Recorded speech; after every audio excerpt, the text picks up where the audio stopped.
If you were wondering why Nintendo Labo, the DIY accessory kits for the Switch cost at least $70, Toy-Con Garage is the reason. As we approach the release date of April 20th for Labo, Nintendo has finally revealed more details of Toy-Con Garage, a software feature included in each Labo kit that teaches kids basic programming if this then that.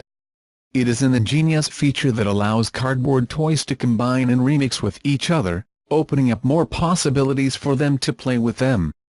Labo now offers two Toy-Con kits, the Variety Kit and the Robot Kit. The $70 Variety Kit, which comes with 5 mini-games and cardboard sheets ready to make an RC car, a fishing rod, a house for a friend Tamagotchi, a motorcycle and a piano, it was probably designed with Toy with Garage in mind. We had our first vision of Toy-Con Garage at a Practical Press event last month, where Nintendo representatives showed other possible creations, like a cardboard guitar improvised with rubber strings. Several of Toy-Con's creations make use of the camera sensor in the Joy-Con on the right, which detects strategically placed reflective IR stickers.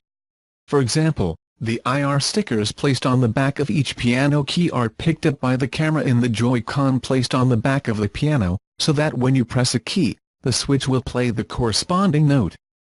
These small IR reflective stickers are the key to getting the most out of Toy-Con Garage. Where you put them and what you use them for depends on you,